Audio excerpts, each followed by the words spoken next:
ang rehimeng Iranian ay opisyal nang bumabagsak mula sa loob, at ang kanilang pinakatapat na mga sundalo ang nangunguna sa laban.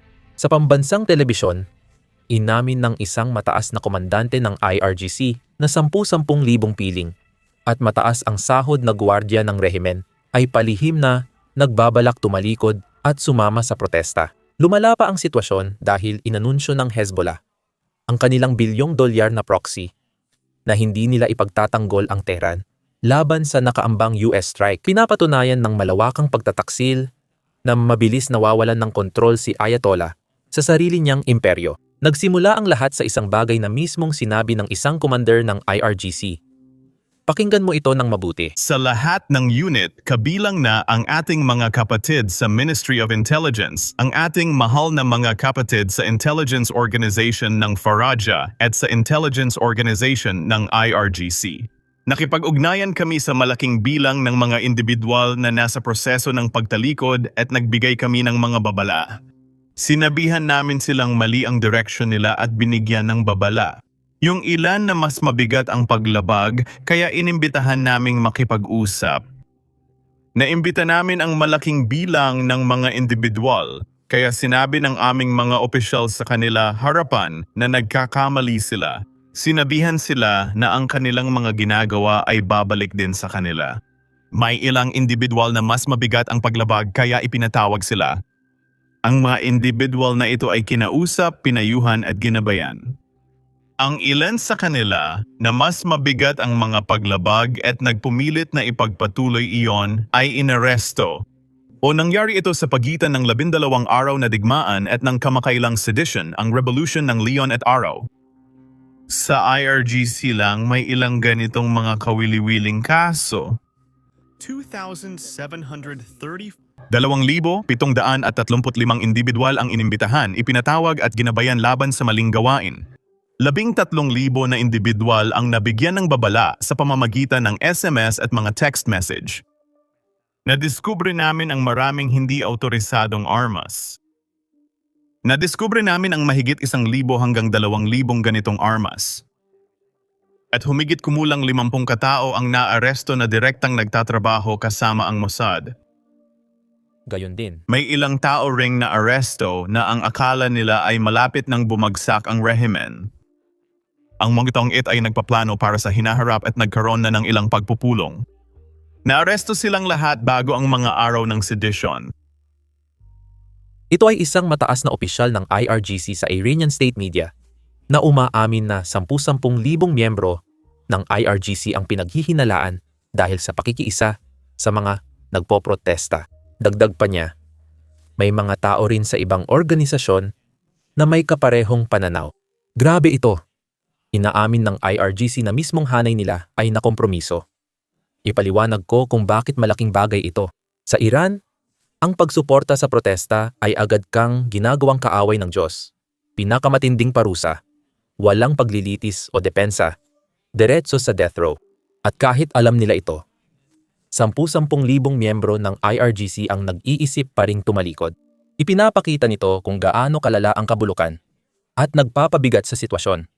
Ang IRGC ay hindi ordinaryong militar. Ang IRGC ay Islamic Revolutionary Guard Corps, hindi Iranian Revolutionary Guard Corps, at hindi sila para protektahan ang Iran. Trabaho nila ang protektahan ang Islamic Republic at revolusyon. Ibig sabihin, mas mataas ang sahod, katayuan, at benepisyo ng mga miyembro nila kaysa sa karaniwang Iranian. Kahit nagtatrabaho pa sa gobyerno, ang iba. Ibig sabihin, inaasahang tapat sila hanggang dulo.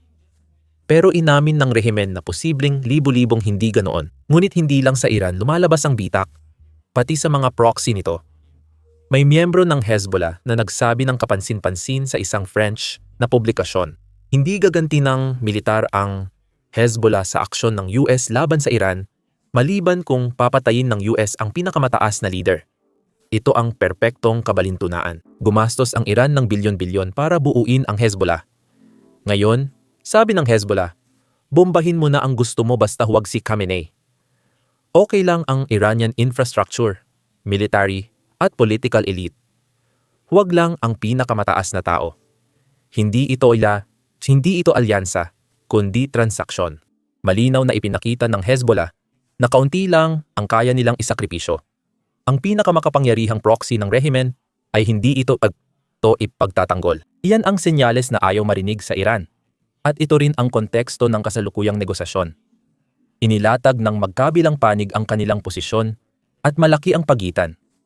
Heto ang alok ng Iran. Limitahan ang enrichment sa 3.6%, itigil ang dagdag pang enrichment para sa weapons grade sa loob ng 7 taon, at panatilihin ang 60% enriched uranium.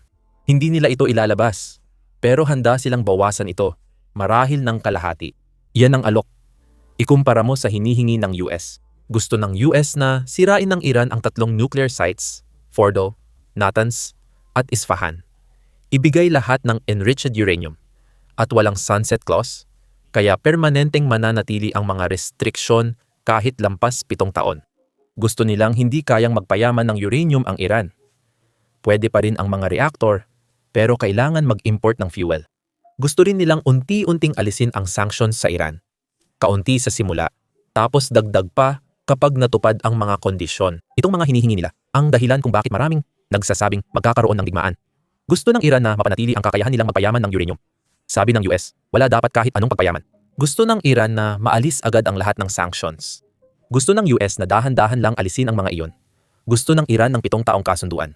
Ayaw ng US na magkaroon ng expiration. Magkaiba ang mga posisyon, kaya hindi magbabago ang US sa enrichment. Paulit-ulit ding sinasabi ng Iran na hindi nila kailanman ginusto ang sandatang nuklear. Sabi nila, ipinagbawal ito ng kataas-taasang pinuno dahil gusto lang nila ng enerhiyang pangkapayapaan. Pero nababasag na ang kwentong iyon. Isang opisyal ng Iran ang aksidenteng umamin nito sa harap ng mundo. Bago ko ipakita ang clip na ito, may isa lang akong hiling. Kung mapapindot nyo ang subscribe button sa ibaba, malaking tulong po iyon sa amin sa algorithm. At ngayon, tingnan natin ang opisyal ng Iran na aksidenteng ibinunyag ang lihim ng Iran. Nang simulan namin ang nuclear activities, talagang layunin namin gumawa ng bomba. Hindi na dapat itanggi yun. Ibig mong sabihin, ang totoong layunin talaga ay gumawa ng bomba? Oo, 100%. Ang sistema at mga nagpasimula nito, ang layunin talaga ay gumawa ng bomba. Nang makapagsimula na kami, gusto naming tapusin ito hanggang dulo. Kung maililihim at matetest ang bomba, tapos na ang laban. Katulad ng Pakistan, sinimulan namin kaya kailangan tapusin. Natapos na gaya sa Pakistan, nung nagsimula kami, kailangan naming... Yung mga sinasabi mo, hindi pa namin narinig opisyal ang ganitong mga bagay noon. Hindi ba maapektuhan ang negotiation sa sinabi mo? Walang nakikinig sa akin, pero balang araw malalaman din ng mga dayuhan. Mahalagang ipunto na ito ay ang Deputy Speaker ng Iranian Parliament. Hindi basta-basta personalidad sa TV. Inamin niya sa Iranian TV na ilang taon lang ang nakalipas. Sinubukan ng Iran gumawa ng sandatang nuclear. Kahit sinasabi ng Iran sa mundo na hindi nila ito ginusto. Mismong mga opisyal nila ay hindi sinasadyang umaamin sa mga itinatago ng Iran. May isa pang issue, ang 60% enriched uranium ng Iran. Sabi ko nga noon pa, hindi mo kailangan ng 60% para sa enerhiya. Mga 3% o 5% lang sapat na. Ang pagpayaman ng uranium hanggang 60% ay ginagawa lang para mas mapadali ang pag-abot sa 70% weapons grade. Narito si kalihim ng Estado Marco Rubio na ipinapahayag ito sa publiko ng Amerika. Pakinggan ninyo. Ganito ko na lang ipapaliwanag sa'yo. Ganito ko na lang ipapaliwanag sa'yo. Kung gusto mo talaga ng mapayapang nuclear program, pwede mo itong gawin gaya ng karamihan sa mga bansa. May reactor sa ibabaw ng lupa at inaangkat ang fuel. May mga kasunduan na rin tayo para dito. Kung tunay na layunin ay enerhiya, naabot kaya at kayang makamit ng maraming bansa. Pero kung sinasabi ninyong gusto ninyong mag-enrich sa ilalim ng lupa at may kasaysayan kayong nag-e-enrich hanggang 20 at kahit 60% dagdag pa ang paggawa ng misil na posibleng may warhead. Hindi yon tunog ng bansang walang interes sa paggawa ng sandata. Hindi lang ito salita kundi gawa ang nagpapatunay sa mga pahayag nila. Tulad ng sinabi ko, hindi ako eksperto. Pero ang dahilan kung bakit ayaw ng US na magkaroon ng kakayahan, ang Iran, na mag-enrich ay dahil napakadaling magpayaman ng uranium para sa enerhiyang nuklear. At pagkatapos ay dalhin ito sa antas ng enerhiya para sa sandatang nuklear.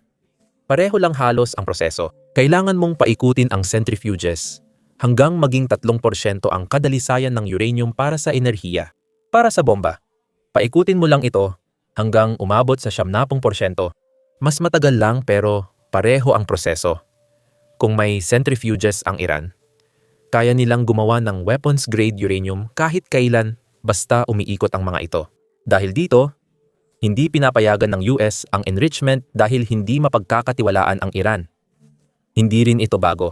Maraming bansang Europeo, gaya ng Finland, Czech Republic, Slovakia, at Hungary, ay hindi nag-e-enrich ng sarili nilang uranium, kundi umaangkat nito para gamitin sa kanilang nuclear power plant. Kaya namang gawin ng Iran iyon. Pero ayaw nila. Sabi nila, gusto lang nila ng energy independence at hindi gagawa ng nuclear weapons. Sabi nila, magtiwala tayo sa pinky swear nila. Ayaw daw nila ng nuclear weapons, pero gusto lang nilang magkakakayahang gumawa kahit kailan. Kita mo ba ang problema? Mukhang alam ng Iran na posibleng mabigo ang negosasyon. Dahil habang may pag-uusap ang mga diplomat, nagsasanay ang militar. Nagtayo ang IRGC ng mock-up na US base sa disyerto ng Iran at pinapaputukan ito ng misil para sa pagsasanay. Ipinapalabas din nila ang mga pagsasanay na ito sa telebisyon ng Iran. Ibig sabihin, hindi ito lihim. Malinaw. Kapag inatake kami, tatamaan namin ang mga base ninyo. Narito si Marco Rubio na nagpapaliwanag kung bakit hindi ito matalinong ideya. Pakinggan ninyo. Sa tingin ko bukas nandun sina Steve at Jared. Sa palagay ko papunta na sila ron ngayon. Malinaw na sinabi ng Pangulo kagabi na laging pinipili niya ang diplomasya.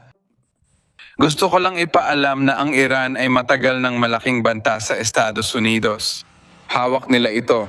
Matapos sirain ang bagong nuclear program, pinagbawalan silang magsimula ulit pero ngayon sinusubukan pa rin nilang buuin ang ilang bahagi. Hindi pa sila nag-e-enrich ngayon pero sinusubukan nilang makarating sa puntong magagawa na nila ito balang araw. Ang isa pang nais kong ituro sa iyo ay ang Iran ay may napakaraming ballistic missiles, lalo na ang mga short-range ballistic missiles na nagbabanta sa Estados Unidos.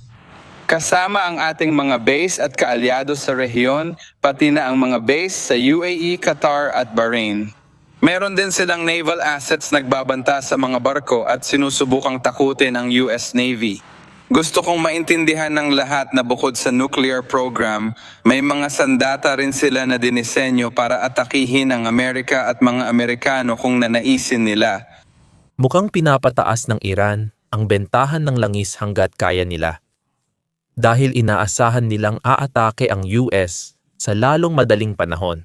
Alam nila na kapag nangyari iyon, babagsak ang bentahan ng langis. Kaya nila pinipilit mag-export ng mas maraming langis at mag-ipon ng benta hanggat kaya.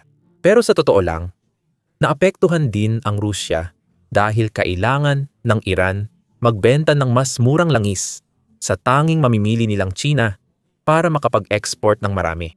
Ngayon, tanging China na lang ang bumibili sa Rusya. Bagamat magkaalyado, nag-uunahan pa rin silang pababain ang presyo para makuha ang pera ng China. Maghihintay tayo sa resulta ng negosasyon na patuloy pa habang nire-record ko ito.